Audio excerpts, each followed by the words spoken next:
मम्मा, मैं आज रात रिया के घर रुक जाऊं?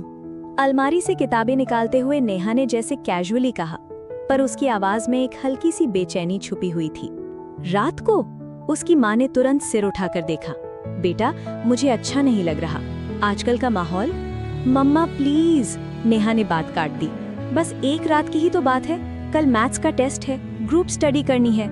तभी कमरे में बैठे उसके पापा मनीष मुस्कुराते हुए बोले, अरे जाने दो ना उसे, इतनी भी क्या पाबंदी। बच्चे बड़े हो रहे हैं, उन पर भरोसा करना सीखो। माँ ने कुछ कहना चाहा पर चुप रह गई। नेहा ने जल्दी से बैग उठाया, पापा को गले लगाया, थैंक यू पापा, और अगले ही पल वो घर से निकल गई। रात गहराती गई। घर में सन्नाटा था, लेकिन माँ की आंखों में नींद नहीं थी। वो बार बार घड़ी देख रही थी। फोन कर लूं? उसने धीमे से कहा। अरे सो जाओ, पढ़ रही होगी, मनीष ने करवट बदलते हुए कहा। रात के 11:30 बजे अचानक फोन की तेज घंटी ने सन्नाटा चीर दिया। मनीष हड़बड़ा कर उठे, दिल जैसे सीने से बाहर आना चाहता था। हेलो? दूसरी तरफ से ठंडी आवाज आई। क्या आप नेहा के पिता बोल रहे हैं? जी। आप तुरंत सिविल लाइंस थाने आ जाइए। बस इतना सुनना था कि मनीष के पैरों तले जमीन खिसक गई। कुछ ही देर में वो थाने के बाहर खड़े थे। दिल इतनी तेज धड़क रहा था कि सांस लेना मुश्किल हो रहा था। अंदर कदम रखते ही उनकी नजर एक कोने में बैठी कुछ लड़कियों पर पड़ी। चेहरे झुके हुए और उनमें नेहा। मनीष की आंखें फैल गईं। नेहा? एक पुलिस अधिकारी ने फाइल बंद करते हुए कहा। आपकी बेटी और इसके कुछ दोस्त शहर से बाहर एक फार्म हाउस पर पार्टी कर रहे थे। ड्रग्स भी बरामद हुई हैं। मनीष के कानों में जैसे आवाजें गूंजने लगी। ड्रग्स? पार्टी? उनकी नजर नेहा पर गई, जो सिर झुकाए एक शब्द भी नहीं बोल पा रही थी। अधिकारी की आवाज फिर आई।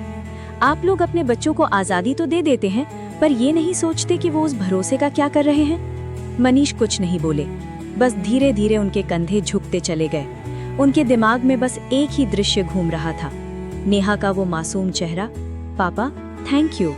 और आज वही बच्ची उनकी नजरों से भी नजर नहीं मिला पा रही थी। घर लौटते वक्त गाड़ी में सन्नाटा था।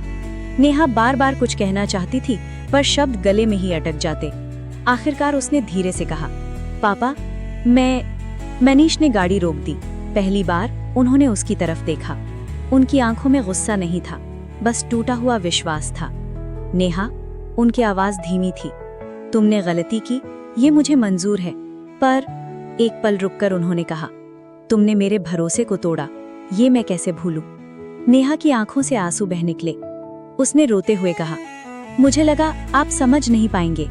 मनीष ने सिर हिलाया, और मुझे लगा मेरी बेटी कभी मुझे समझे बिना कुछ नहीं करेगी।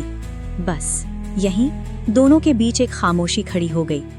उस रात नेहा ने पहली बार समझा, डांट से ज्यादा दर्द टूटे हुए विश्वास में होता है।